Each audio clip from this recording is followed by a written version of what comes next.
Ruthless aggression की series में अभी तक हमने कई सारे अलग अलग फेजेस की बात करी है। अब चाहे वो इस एरा का ओरिजिन या फिर स्टार्टिंग हो, इस एरा के फेज जॉन सीना की बात हो, या फिर सबसे कमाल की जो फैक्शन थी इस एरा की एवोल्यूशन, उसकी कहानी हमने जानी। लेकिन आज की इस वीडियो में मैं बात करने वाला हूँ एक ऐसे सुपरस्टार के बारे में जिससे ज़्यादा इम्पैक्ट शायद और किसी ने भी नहीं करा था इस टाइम पीरियड में WWE के अंदर। और ये बंदा इस कंपनी में बहुत कम देर के लिए भी रहा था, यानी कि रेसलमेनिया 2002 के अगले दिन से इसने शुरुआत करी थी और रेसलमेनिया 2004 के बाद ही कंपनी को छोड़कर चला गया था। लेकिन इस टाइम पीरियड में इसने ये बात प्रूव कर दी कि अगर मेरे जैसा और कोई भी कभी हो सकता है तो मैं ही हूँ और मुझे कोई रिप्लेस नहीं कर सकता। और इसने इस 2 साल के पीरियड में बहुत सारी कमाल की मोमेंट्स दी हैं। पिक्चर्स और बाकी सब चीज़ें देख के आप पता लगा चुके हैं that I am talking about Brock Lesnar. और आज की इस वीडियो में हम बात करने वाले हैं एक ऐसे सुपरस्टार की जिसको साल 2002 में बोला जा रहा था द नेक्स्ट बिग थिंग। और आखिर ऐसा क्यों था जानेंगे हम आज की इस वीडियो में। तो जो हमारा लाइक का गोल है हमेशा की तरह 2000 का रहेगा, फटाफट से उस लाइक बटन को दबा दें, वीडियो को एंड तक देखते रहें, चैनल पर नए हैं तो सब्सक्राइब करें और उस नोटिफिकेशन बेल को भी ऑन करना ना भूलें।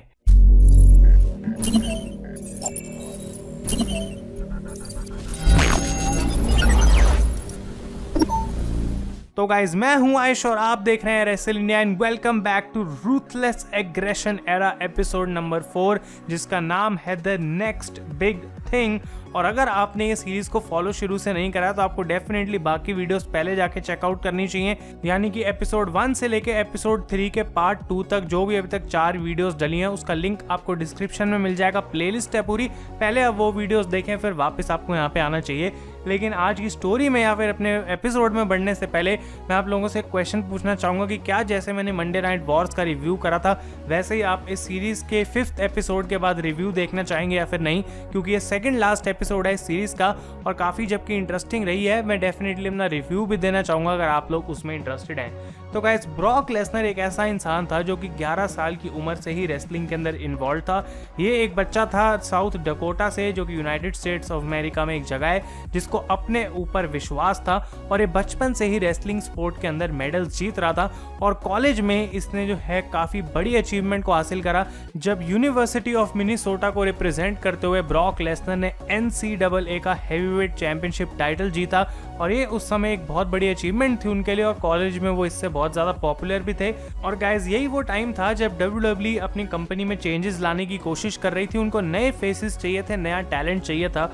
और जिम रॉस कहते हैं कि हमारे जो स्काउट्स थे उन्होंने ब्रॉक लेसनर को सबसे पहली बार उनके एक रेसलिंग मैच के अंदर देखा और हमने डिसाइड करा कि ये बंदा अच्छा रहेगा, इंटरेस्टिंग रहेगा अगर हम इसको अपनी डेवलपमेंटल टेरिटरी यानी कि OVW में डालें।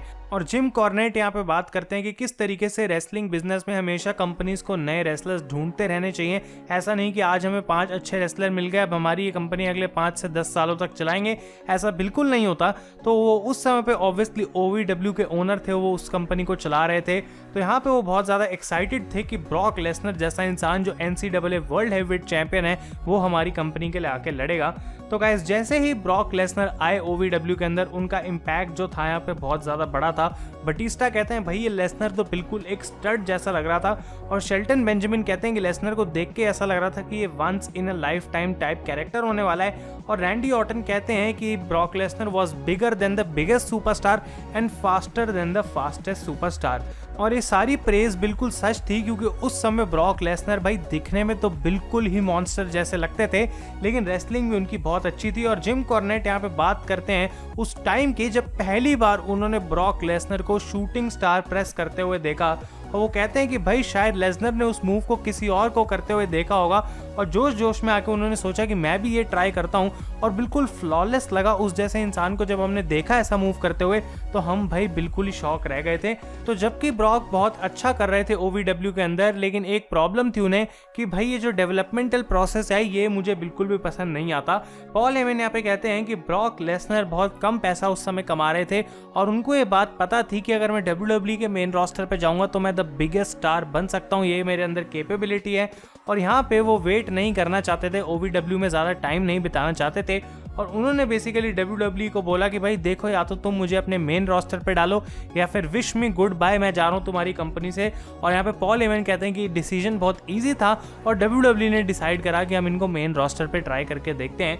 तो ब्रॉक लेसनर ने स्टार्टिंग में डार्क मैचेस लड़ने शुरू करे, यानी कि जो शो शुरू होने से पहले सिर्फ क्राउड के सामने मैचेस होते थे वो मंडे नाइट रॉ में ब्रॉक लेसनर लड़ा करते थे। और पॉल हेमन कहते हैं उस समय जो कोचेस थे जिनसे ब्रॉक लेसनर बात करते थे वो कई सारी गलत एडवाइस देते थे ब्रॉक को कि भाई जैसे तुम बहुत बड़े सुपरस्टार हो, तुम्हें इतना तेज मूव नहीं करना चाहिए, तुम्हें रिंग के बीचों बीच जाके खड़ा होना चाहिए। और पॉल हेमन कहते हैं जब मैंने देखा तो मैं खुद पर्सनली कांटेक्ट में आया लेसनर के और मैंने उनको एक अलग टाइप की एडवाइस दी, और साथ ही साथ मैंने विंस मैकमैन को भी ये बात बोली कि भाई तुम इस बंदे यानी कि ब्रॉक लेसनर का मैच देखना। तो ये जो डार्क मैच हुआ विंस ने देखा और उनको ये बहुत पसंद आया, और पॉल हेमन कहते हैं यही वो टाइम था जब विंस ने डिसाइड करा कि मैं हेमन और लेसनर को as a pair TV pay feature करना चाहता हूँ। तो ये है बात रॉ मार्च 18, 2002 की, जब ब्रॉक लेसनर पहली बार अपीयर हुए थे मंडे नाइट रॉ के ऊपर गाइस। और एक्चुअल शो में जो ये सारे जॉबर्स थे जो हार्डकोर टाइटल के पीछे लड़ रहे थे, जैसे कि अब हम 24/7 चैंपियनशिप के लिए देखते हैं, वहां पे आके ब्रॉक लेसनर ने इन सबको बुरे तरीके से डिस्ट्रॉय कर दिया। और पॉल हेमन यहाँ पे खड़े हुए थे ब्रॉक लेसनर के साथ। और ब्रायन गेविट्स जो कि उस समय हेड राइटर थे WWE के, वो कहते हैं कि हर साल हम कुछ सुपरस्टार्स चुना करते थे कि हाँ ये 3 सुपरस्टार्स हैं जिनको इस साल हम पुश करेंगे, इनको हम बहुत सुपरस्टार में कन्वर्ट करेंगे। और ब्रॉक लेसनर को देखते ही ऐसा लग रहा था कि हाँ उन 3 में से इस साल एक बंदा तो यही हो सकता है। तो मिज यहाँ पे कहते हैं कि लेसनर शुरू से ही एक एस किकर वाली फीलिंग देते थे, और बेकी कहती हैं कि भाई ब्रॉक लेसनर को देख के कुछ डिफरेंट फील होता था, कुछ ऐसा जो कि पहले हमने नहीं देखा है। और मैट हार्डी भाई बात करते हैं कि अगर ब्रॉक लेसनर चाहें तो तुम्हें रियल लाइफ में वो जान से भी मार सकते हैं, इतनी ज़्यादा उनके अंदर ताकत थी और ऐसी उनकी पूरी लुक थी। और जबकि ब्रॉक लेसनर तो कमाल थे ही, उनके साथ साथ जब पॉल हेमन को जोड़ा गया तो वो परफेक्ट कॉम्बिनेशन था, वो परफेक्ट माउथ पीस था जो कि पॉल हेमन थे, और ब्रॉक लेसनर को बिल्कुल वही चीज़ चाहिए थी। दोनों अपनी जॉब में एक्सीलेंट थे। और पॉल हेमन यहाँ पे कहते हैं कि उनको पता था कि Brock Lesnar is going to become the next big thing, और इसलिए वो कॉन्फिडेंट थे और वो भी अपना पूरा एफर्ट डाल रहे थे, साथ में काम कर रहे थे ब्रॉक लेसनर के। तो ब्रॉक लेसनर की जो सबसे पहली मेजर विक्ट्री थी वो आई किंग ऑफ द रिंग 2002 में, जब उन्होंने रॉब वैन डैम को हराया इस टूर्नामेंट के फाइनल्स में। और ये बात यहाँ पे WWE ने क्लियर कर दी थी कि जो नेक्स्ट बिग थिंग है अब वो आ चुकी है। और एडम कोल बात करते हैं कि भाई देखो यूजुअली WWE में क्या होता है कि सुपरस्टार जब थोड़ा थोड़ा पॉपुलर होना शुरू होता है तो उसको धीरे धीरे करके पुश किया जाता है, लेकिन लेसनर के केस में ऐसा नहीं था क्योंकि WWE उनको सीधा ही बहुत ज्यादा पुश देने की कोशिश कर रही थी। तो इतना सब कुछ देखने के बाद ऑब्वियसली ऐसा ही फील हो रहा था कि वो जो परफेक्ट न्यू फेस WWE को चाहिए वो ब्रॉक लेसनर बन सकते हैं। और मेन रोस्टर में आने के लगभग 3 महीने बाद ही किंग ऑफ द रिंग के फाइनल्स जीत के समर स्लैम के अंदर उनको एक टाइटल अपॉर्चुनिटी मिल चुकी थी। और ब्रायन गेविट्स कहते हैं कि उस समय हमें ऐसा लग रहा था कि ये जो ब्रॉक लेसनर नाम का बंदा है ये बेसिकली भगवान की तरफ से भेजा गया एक तोहफा है हमारे लिए जो कि हम यूज कर रहे हैं। तो गाइस ब्रॉक लेसनर इस समय पे बहुत ज़्यादा बढ़िया परफॉर्म कर रहे थे, लेकिन फिर से उनका वो क्लासिक बिहेवियर वापस आता है कि वो ज़्यादा चीज़ों के लिए रुक नहीं सकते। तो उनको यहाँ पे था कि भाई समर स्लैम में तो अभी बहुत ज़्यादा टाइम पड़ा हुआ है, तब तक मुझे कुछ और बड़ा करने को दो, मैं तब तक क्या करूँगा, मैं तो ऐसे रह नहीं सकता। और उनको यहाँ पे बुक करा गया guys in a match against Hulk Hogan, और वो भी किसी पेपर व्यू में नहीं, on a SmackDown episode which was August 8, 2002। और यहाँ पे उन्होंने बुरे तरीके से हॉलीवुड होगन को डिस्ट्रॉय कर दिया और उनको F5 मार के उनके सर से खून निकाल के फिर से एक बार दिखा दिया कि भाई इनके ऊपर कोई नहीं है। और यहाँ पे पॉल हेमन कहते हैं कि इस मैच के बाद सबको बिलीव होना शुरू हो गया था, सबको फील होना शुरू हो गया था कि भाई ब्रॉक लेसनर जो है वो WWE का अगला बड़ा स्टार बनने वाला है और इस चीज़ को होने से कोई रोक ही नहीं सकता। लेकिन क्वेश्चन इस समय ये था क्रिएटिव के दिमाग में, जो टीम बैठी हुई थी बैक स्टेज, कि क्या ब्रॉक लेसनर रेडी है या फिर नहीं। लेकिन दूसरी प्रॉब्लम ये थी कि अगर ब्रॉक लेसनर को क्रिएटिव टीम रेडी ना मान के पुश ना करती तो उनके पास कोई ऑल्टरनेटिव ऑप्शन भी नहीं था।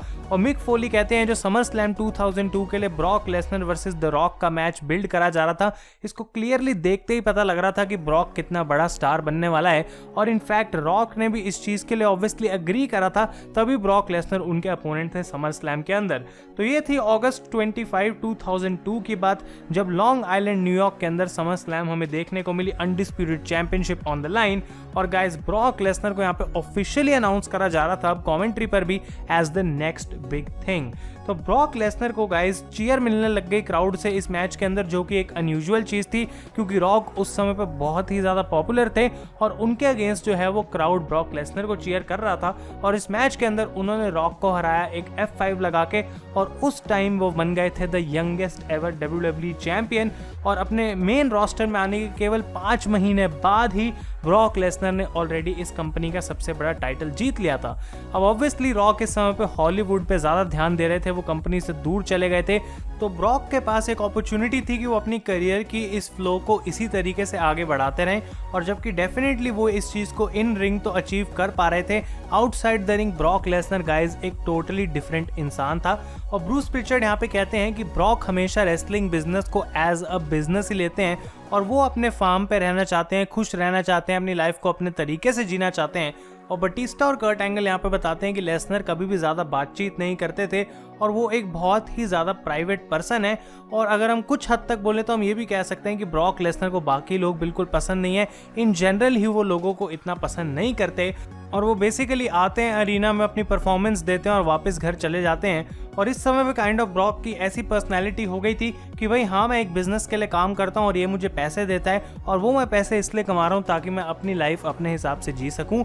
लेकिन इन सारी चीज़ों के बावजूद भी जो उनकी इन रिंग चीज़ें थी जो कि एक्चुअली में मैटर करती थी, उनमें कोई भी फर्क नहीं आया। और ये वो टाइम था गाइस जब हेयर कम्स द पेन वाला फ्रेज इतना ज़्यादा पॉपुलर हो गया था, क्योंकि ब्रॉक लेसनर जब रिंग के अंदर किसी को अटैक करते थे तो वो एक नॉर्मल अटैक नहीं लगता था, ऐसा लगता था कि ये तो भाई इसको लिटरली जान से मार सकता है। तो इनका हेल इन अ सेल मैच भी होता है अंडरटेकर के साथ एट नो मर्सी 2002 गाइस, जो कि एग्जैक्ट डेट थी 20 अक्टूबर। और यहाँ पे उन्होंने अंडरटेकर को उन्हीं की बेस्ट स्टिपुलेशन में हरा दिया, जो कि उनके लिए एक बहुत बड़ी बात थी।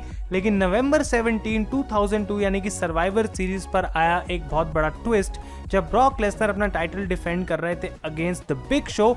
और यहाँ पे हमें शॉकिंग इवेंट्स देखने को मिलते हैं जब पॉल हेमन हील टर्न कर लेते हैं ब्रॉक लेसनर पे।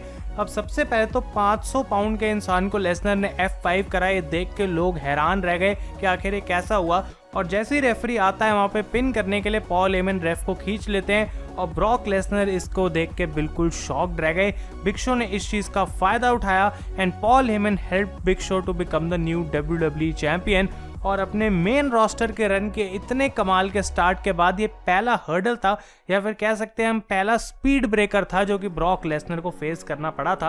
और अब उनके साथ उनके माउथ पीस यानी कि पॉल हेमन नहीं थे, लेकिन तब भी इन दी रिंग ब्रॉक लेसनर को कोई रोक नहीं पाया क्योंकि वो डोमिनेशन अपनी कंटिन्यू रख रहे थे, अभी भी बहुत ज़्यादा बढ़िया लग रहे थे। और अपने पहले ही साल में गाइज उनको एक कमाल की अपॉर्चुनिटी दी गई एक और, and that was to become the royal rumble winner. और उन्होंने अंडरटेकर को एलिमिनेट करा एक बार फिर से और उन्होंने रॉयल रंबल मैच जीता इन 2003। और रेसलमेनिया 19 के मेन इवेंट में उनको मौका मिला to challenge again for the WWE championship. और बेकी लिंच यहाँ पे कहती हैं कि ब्रॉक लेसनर का पहला ही साल WWE में इतना कमाल का निकला और उस समय मैं ये सोच रही थी कि अब रेसलमेनिया में ऐसा ये बंदा क्या एक्स्ट्रा करेगा कि हम इसको एक मेगा स्टार माने। उस समय ये काफ़ी कमाल की सोचने वाली बात थी। और गाइस ब्रॉक लेसनर फेस कर रहे थे और किसी को नहीं बल्कि कर्ट एंगल को। और एंगल कहते हैं कि उनका मैच ब्रॉक लेसनर के साथ हमेशा होना बिल्कुल पक्का था क्योंकि दोनों रेसलिंग के बैकग्राउंड से आते हैं। और यहाँ पे एक है ओलंपिक गोल्ड मेडलिस्ट तो दूसरा है NCAA हैवीवेट चैंपियन। और सेथ रॉलिंस कहते हैं कि ये बहुत रेयर बात है कि दो ऐसे एथलीट्स जो पहले 2 साल पहले जिनका कोई लेना देना नहीं था रेसलिंग बिजनेस से, अब वो रेसलमेनिया को मेन इवेंट कर रही है। बहुत ही कमाल की बात थी अपने आप में। और गाइस ये जो एपिक बैटल थी लेसनर और कर्ट एंगल के बीच में, it was set for the grandest stage of them all. और रेसलमेनिया 19 मार्च 30, 2003 ब्रॉक लेसनर अपनी लाइफ की पहली रेसलमेनिया मेन इवेंट कर रहे थे। और पॉल हेमन कहते हैं ये वो पॉइंट था जब ये प्रूव हो चुका था कि Lesnar is the next big thing और ये वो रेसलर बन सकता है जो कि अगले 10 सालों तक WWE के लिए रेसलमेनिया को हेडलाइन करेगा। तो यहाँ पे जो कर्ट एंगल और लेसनर का मैच हमें देखने को मिला, ये एक्सपेक्टेड था एक कमाल का मैच होगा और बिल्कुल इन दोनों ने उसके ऊपर डिलीवर करा। एक कमाल का मैच हमें देखने को मिला। और कर्ट एंगल ने यहाँ पे ब्रॉक लेसनर को बोला कि भाई वो वाला मूव तुम मेरे ऊपर लगाना, वो वाला फिनिशर जो कि तुम OVW में यूज करा करते थे, यानी कि द शूटिंग स्टार प्रेस। और अगर ब्रॉक लेसनर के पास कोई मौका था उस मूव को वापस लाने का जहाँ पे सेंस बनती, तो रेसलमेनिया के मेन इवेंट से बड़ा उनके पास कोई प्लेटफॉर्म नहीं था। और शायद ये वही चीज थी जो उस उस समय Becky Lynch as a wrestling fan Brock Lesnar से एक्सपेक्ट कर रही थी। और यहाँ पे गाइस ब्रॉक लेसनर चढ़ते हैं टॉप रोप पे, 300 पाउंड का इंसान। पहले बात तो भाई लोग देख के ही सोचें कि ये बंदा आखिर कर क्या रहा है। और जब ब्रॉक लेसनर ने इस शूटिंग स्टार प्रेस को एग्जीक्यूट करा तो सबके मुंह खुले के खुले रह गए। अब चाहे वो ऑडियंस हो जो रिंग साइड बैठी हुई थी या फिर बैक स्टेज बैठे हुए राइटर्स हो, सबके जो है वो चेहरे बिल्कुल पागल हो गए थे, क्योंकि ब्रॉक लेसनर ने गाइस इसको बॉच कर दिया था और वो बिल्कुल अपनी नेक पे लैंड कर रहे थे। और लोगों को ऐसा लग रहा था उस पॉइंट पे कि Brock Lesnar has broken his neck और शायद उनके लिए करियर एंडिंग इंजरी हो सकती है। और पॉल हेमन कहते हैं कि ये देखो भाई एक और परफेक्ट एग्जाम्पल है बैड एडवाइस का, जो कि ब्रॉक लेसनर को कभी मिलनी नहीं चाहिए थी और ये बेसिकली ऑलमोस्ट उनका करियर खत्म कर सकती थी। तो लेसनर ने कुछ ना कुछ करके इस मैच को खत्म करा और उन्होंने WWE चैंपियनशिप तो एंगल से जीत ली। लेकिन फॉर्चुनेटली गाइस ब्रॉक लेसनर की जो है यहाँ पे नेक ब्रेक नहीं हुई थी और माइनर इंजरीज ही उनकी नेक के अंदर पाई गई, जिससे वो बहुत जल्दी रिकवर कर सकते थे। तो ब्रॉक एक बार फिर से अपने करियर में सेकंड टाइम जो है वो WWE चैंपियन बन गए थे। लेकिन अब उनके कंधों पे प्रेशर जो है वो बढ़ने वाला था, क्योंकि जो चैंपियन का शेड्यूल था उस समय पे गाइस या फिर अभी भी आज की डेट में बहुत ज्यादा हैवी रहता है। और ये एक ऐसी चीज है जो कि सेथ रॉलिंस और मिज कहते हैं यहाँ पे कि कभी फैंस नहीं देख पाते कि आखिर कितना ज्यादा हार्ड वर्क, कितना ज्यादा एफर्ट बिहाइंड द सीन्स जा रहा है जो सुपरस्टार डेली बेसिस पे डालते हैं। और कर्ट एंगल यहाँ पे कहते हैं कि मैं और ब्रॉक बहुत सारे शोज को मेन इवेंट कर रहे थे और लगभग हम दोनों जो है वो 250-300 या फिर उससे भी ज्यादा दिन रेसलिंग करते थे एक साल के अंदर। तो ये चीज जो है वो बहुत ज्यादा मुश्किल थी और ब्रॉक लेसनर गाइज इस चीज से ज्यादा उस पॉइंट पे खुश नहीं थे और वो अपनी इस चीज को एंजॉय नहीं करते थे। उनको ट्रैवलिंग उस पॉइंट पे बिल्कुल भी पसंद नहीं थी। और कर्ट एंगल कहते हैं कि ब्रॉक ने अपना खुद का प्लेन खरीद लिया और एक पायलट को हायर कर लिया ताकि उनको एयरपोर्ट पे बार बार ना जाना पड़े। और इतना ज्यादा वो जो है वो अपनी लाइफ को प्राइवेट रखना चाहते थे, इतना ज्यादा वो जो है वो इतनी ट्रैवलिंग को हेट करते थे। और गाइस पॉल हेमन कहते हैं कि इस समय ब्रॉक लेसनर की हालत बिल्कुल खराब थी और उन्होंने ब्रॉक को बोला कि भाई अब तुम्हारा समय आ गया यहाँ से बाहर निकलने का, क्योंकि ऐसी हालत ब्रॉक लेसनर के लिए खुद के लिए अच्छी नहीं थी और WWE की तो हम बात ही ना करें तो वो अच्छा है।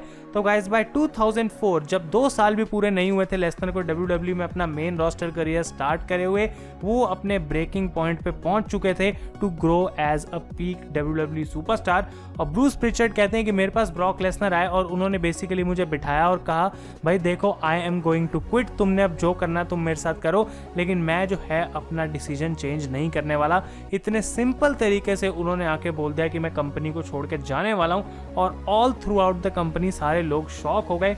और ब्रायन गेविट्स कहते हैं कि भाई देखो हमने ब्रॉक लेसनर के लिए उस समय इतना कुछ करा, उनको एक बड़ा स्टार बनाया और उन्होंने बदले में हमारे साथ ये करा कि वो कंपनी से दूर जा रहे हैं। लेकिन फिर वो दूसरी तरफ इस पॉइंट को भी लेके आते हैं कि उस समय ब्रॉक अपनी लाइफ में कुछ डिफरेंट करना चाहते थे और वो खुश नहीं थे उस स्टेट से जो कि वो WWE के अंदर थे।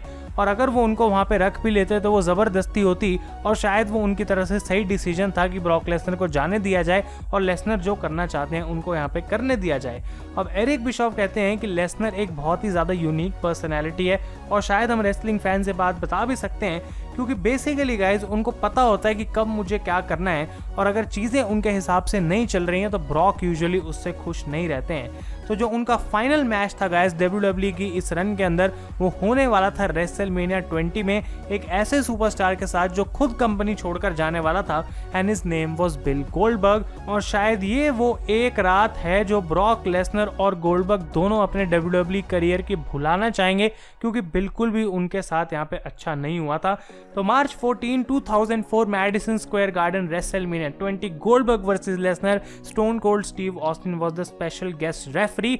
और ये पहला पॉइंट था ऐसे भी रेसलिंग की हिस्ट्री में कि सोशल मीडिया पे चलते हुए रूमर्स की वजह से जो है वो बहुत ज़्यादा इश्यूज क्रिएट होने लग गए, क्योंकि फैंस को पहले ही पता था कि ब्रॉक लेसनर जो है WWE छोड़कर जाने वाले हैं और वो NFL में ट्राई करने वाले हैं। तो लोग इस मैच में बिल्कुल भी एक्साइटेड नहीं थे, वो बोरिंग की चैंट कर रहे थे, यू सोल्ड आउट की चैंट कर रहे थे, ना ना ना ना ना गुड बाय वाला गाना गा रहे थे। और यहाँ पे बेसिकली गाइज बहुत ज़्यादा चैंट्स हो रही थी इनके अगेंस्ट और लोगों का मैच में बिल्कुल इंटरेस्ट नहीं था। इनफैक्ट एरिक बिशॉफ यहाँ पे याद करते हैं कि ये मोमेंट कितनी ज़्यादा एम्बैरेसिंग थी उन दोनों सुपरस्टार्स के लिए। और JBL कहते हैं कि भाई उस दिन अगर ब्रॉक लेसनर अपनी ज़िंदगी का या फिर रेसलिंग की हिस्ट्री का भी सबसे अच्छा मैच दे देते अगर, तो वो भी क्राउड उसमें इंटरेस्ट नहीं लेता, क्योंकि उनको जो चैंट करनी थी वो उस मैच के अंदर कर रहे थे। तो यहाँ पे जबकि ब्रॉक लेसनर हारते हैं गोल्डबर्ग से और मैच के बाद वो मिडिल फिंगर दिखाते हैं क्राउड को भी, ऑस्टिन को भी, उनको स्टनर पड़ता है जिससे क्राउड थोड़ा खुश होता है, but this was an awful and for Brock Lesnar और उनका ये जो रन था WWE के लिए। और मिज कहते हैं कि भाई देखो बहुत ज़्यादा अजीब लग रहा था, बहुत शॉकिंग लग रहा था कि ब्रॉक लेसनर जाने वाले हैं उस कंपनी को छोड़कर, लेकिन गाइस लेसनर ने एक ऐसा डिसीजन लिया जो कि उनके लिए खुद के लिए था और हम जानते हैं कि उस डिसीजन के बाद उन्होंने कितनी एक्स्ट्रा ऑर्डिनरी चीज़ें अचीव करी हैं अपने करियर में। और इसके बाद यहाँ पे एपिसोड में हमें देखने को मिलता है the one and only post opinion interview from Brock Lesnar, जो कि एक बहुत ही ज़्यादा पुरानी इंटरव्यू थी और यहाँ पे वो बात कर रहे हैं कि किस तरीके से उनको कभी भी अपने पास्ट से फ़र्क नहीं पड़ता और वो हमेशा आगे सक्सीड कैसे करना है उसके बारे में सोचते हैं। और वो कहते हैं कि हमेशा मुझे अलग अलग चीज़ें करना पसंद है और वो कहते हैं कि अब मैं देखता हूँ कि आगे मेरी लाइफ में मेरे लिए क्या रखा है और now it's time to move on. तो ये छोटी सी जो क्लिप है गाइज, इकलौता पोस्ट ओपिनियन था इस पूरी डॉक्यूमेंट्री के लिए। ब्रॉक ने कोई इंटरव्यू नहीं दी है and we know he is that kind of a person और इस वजह से ये चीज़ है। तो गाइज ब्रॉक लेसनर ने मूव ऑन किया WWE से और उन्होंने जाके अपना ट्राई आउट दिया NFL में और वहाँ पे उनको मिनेसोटा वाइकिंग्स की टीम ने जो है अपने कैंप के अंदर बुलाया और प्री सीजन में उन्होंने कई सारी गेम्स खेली जहाँ पे वो बहुत ज़्यादा इंप्रेसिव भी थे, लेकिन अनफॉर्चुनेटली बहुत सारे प्लेयर्स होते हैं और उनमें से कुछ ही सिलेक्ट होते हैं और ब्रॉक लेसनर मेन सीजन के लिए सिलेक्ट नहीं हुए थे। लेकिन उस समय उनका जो मेन गोल था वो NFL में करियर बनाना नहीं था, वो सिर्फ उसको ट्राई करना चाहते थे और उनका जो मेन गोल सेट था गाइज वो था मिक्स्ड मार्शल आर्ट्स यानी कि MMA के ऊपर। और यहाँ पे बेसिकली गाइज कर्ट एंगल कहते हैं कि ब्रॉक लेसनर उस पॉइंट पे अपने घर में ट्रेन किया करते थे और हर 6 महीने में एक फाइट या इवेंट के लिए उनको ट्रैवल करना पड़ता था और ये उनकी कप ऑफ टी थी, यानी कि एक ऐसा एटमॉस्फेयर था जिसमें वो रहना पसंद करते थे। वो अपनी फैमिली के साथ ज़्यादा टाइम स्पेंड कर सकते हैं, वो फिशिंग हंटिंग कर सकते हैं, जो भी उनको करना है और वो अपने कंफर्ट जोन में भी रह सकते हैं। और MMA में कुछ साल तक सक्सेसफुल होने के बाद जो है उनको फाइनली साल 2008 के अंदर UFC का ऑफिशियल कॉन्ट्रैक्ट दिया गया था और उसके 1 साल से भी कम के बाद वो UFC के वर्ल्ड हैवीवेट चैंपियन बन चुके थे। और डेना वाइट जो कि UFC के प्रेसिडेंट है वो यहाँ पे कहते हैं कि भाई देखो ब्रॉक लेसनर ने जो उस समय पे करा, WWE का सुपरस्टार आके UFC का चैंपियन बनता है, वो चीज़ लोगों को इम्पॉसिबल लग रही थी। और JBL कहते हैं कि जब ब्रॉक ने डिसाइड करा कि वो MMA में जाने वाले हैं तो सब उनको क्रिटिसाइज कर रहे थे, लेकिन ब्रॉक ने सबके मुंह बंद कर दिए और जो भी उनकी अचीवमेंट थी लोग देख के बिल्कुल उससे हैरान हो गए थे। तो ब्रॉक लेसनर ने यहाँ पे UFC को भी कॉन्कर कर लिया था और अब वो अपना अगला चैलेंज ढूंढ रहे थे, क्योंकि ब्रॉक लेसनर यही करते हैं, वो एक चीज़ पे ज़्यादा देर तक टिकते नहीं है। And on raw April 2, 2012 Brock Lesnar ने अपना शॉकिंग रिटर्न करा WWE में। वो सेगमेंट हमको अभी भी याद है, उन्होंने आके जॉन सीना को अटैक करा और उसके बाद गाइज सब कुछ हम जानते हैं, सारी चीज़ें हिस्ट्री हैं। And Brock Lesnar has been unstoppable, एक ऐसा इंसान जिसने WWE को अपनी प्राइम में छोड़ा, वो बाहर गया, वो अलग अलग चीज़ों में सक्सेसफुल हुआ और जब वो वापस आया ऑलमोस्ट 10 साल बाद उसने अपनी प्राइम से भी ज़्यादा सक्सेस पा ली। दिस इज़ अनबिलीवेबल और एक ऐसी अचीवमेंट जो कि आई डोंट थिंक कि ब्रॉक लेसनर के अलावा कोई भी सुपरस्टार कर सकता है या फिर कभी भी कर पाएगा। और वो ये जो सारी चीज़ें शुरू हुई हैं वो हुई थी रूथलेस एग्रेशन एरा में, एक ऐसे टाइम पे जब WWE को चाहिए था अपना वो नया फेस और ब्रॉक लेसनर ने इस कंपनी में आके इस तरीके से डोमिनेट करा जो बिल्कुल नेक्स्ट लेवल इम्पैक्ट लेके आए WWE के ऊपर। और शायद अगर उस समय लेसनर आते ना WWE में तो वो 1-1.5 साल का पीरियड बहुत बेकार निकलता कंपनी के लिए। तो इनको हम कार्टून कैरेक्टर कह सकते हैं, मूवी का कैरेक्टर भी कह सकते हैं, क्योंकि ऐसा स्ट्रक्चर किसी इंसान का, इतना स्ट्रॉन्ग इंसान भाई आराम से हम फिल्मों में ही देखते हैं, यूजुअली तो हमें देखने को कहीं मिलता नहीं है। और इसी वजह से ब्रॉक लेसनर को बुलाया जाता है the beast incarnate, a very unique human being and a very strong competitor. और शायद बहुत ही कम ऐसे लोग हैं जो ब्रॉक लेसनर को हेट करते होंगे गाइस। तो ये था episode the next big thing WWE का, कि आखिर कैसे ब्रॉक लेसनर आए, उन्होंने कॉन्कर करा, वो गए, वो वापस आए and he conquered the world of wrestling again. अगर आपको वीडियो पसंद आई है लाइक करें। एक एपिसोड और बच गया रूथलेस एग्रेशन की सीरीज में, तो वो भी आएगा नेक्स्ट वीक और बहुत कमाल की ये सीरीज रही है। तो guys thank you so much for watching. मैं हूं आयुष और आप देख रहे हैं रेसल इंडिया।